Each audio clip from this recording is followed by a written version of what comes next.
Hi Benjamin, this is Mrs. Lombardi, and I'm just going to step you through one or two of the problems, and I'm going to let you try the third, because I think after you see one, you'll know exactly what you need to do. Okay, now I put the answer the way they did it in the feedback here, and we'll talk about how they got that in a moment. Okay, now it says 5 friends choose from among 10 movies. Let me get my pen here. So 5 friends choose from among 10 movies to watch. What is the probability of at least 2 of them choosing the same movies? That means at least 2 being the same. Well, we could do this as the probability of choosing 2 the same plus the probability of choosing 3 the same plus the probability of 4 the same, then the probability of 5 the same. That's at least, it'd be 2 or more. But that's way too much work. So this is a much better way to do this. So let's think about it. So what I'm going to say is the probability that at least 2 are the same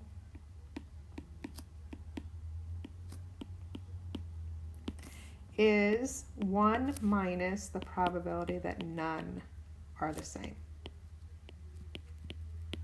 So think about that. If we have the probability of none being the same, that means every single one of them picked a different movie. Well, if you subtract that from 1, you're going to get the probability that they didn't choose all the same movie. They didn't choose different movies. So if they didn't choose different movies, then that means they chose 2 or more, okay, that were the same.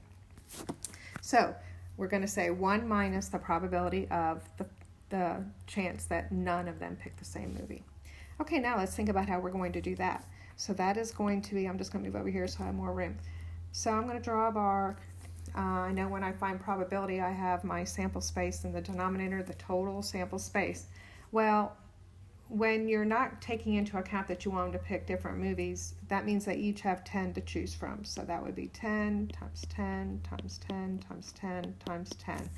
That's the counting principle. We're just multiplying how many choices you have, okay, for each person. And each person, when they're picking, has 10 to choose from.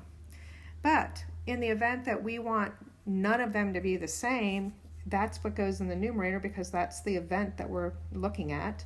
And the first person that chooses would have 10 to choose from. The next would have 9. The next would have 8. The next would have 7. And then the last would have 6.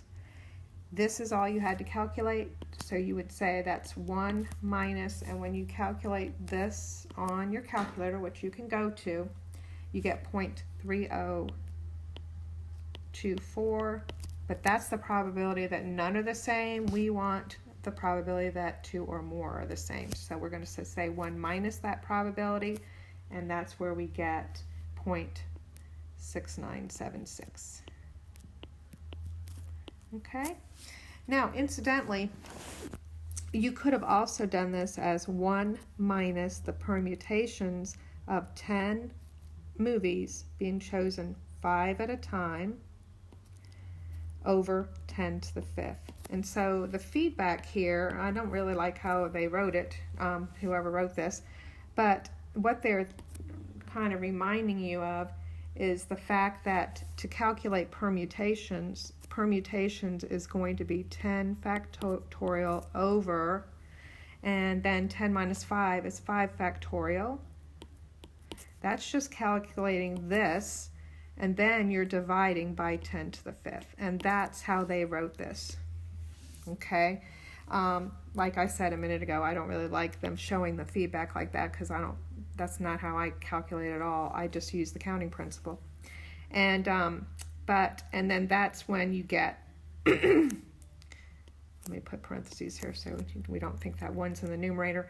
Then 10 factorial over 5 factorial is going to leave you with 10 times 9 times 8 times 7 times 6, which is what we had to begin with, and then over 10 to the 5th. I forgot my 1 minus.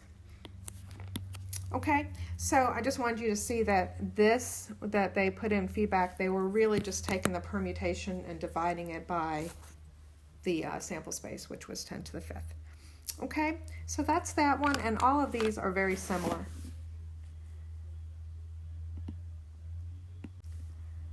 Okay, so moving to this one, We'll just do one more, and then I think you'll be able to see how to do the other one.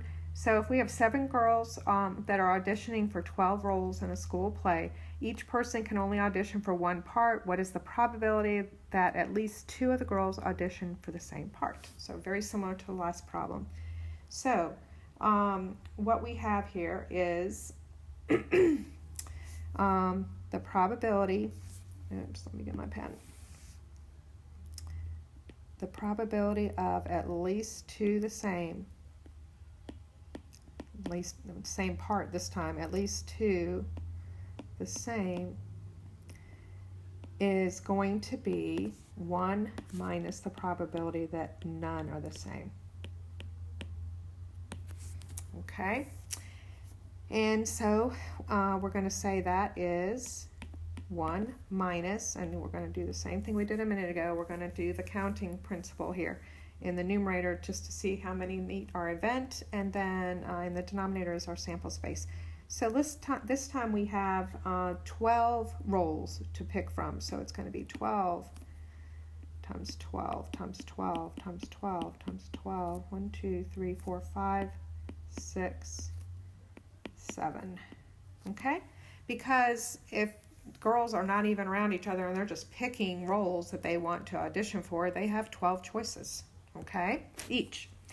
All right, so that's our sample space, but then we don't want any of them to be the same, so when you take that into account, you're going to say the first pick would have 12 choices, the next would have 11, and so forth.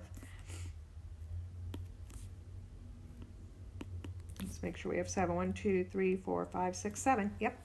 Okay, and what this ends up being is 1 minus, and let's see, I think I put the decimal here, 0.111400463. I just used my calculator, and that ends up being 0.889, which our answer choices is just a 2 decimal points, so we could just say 0.89.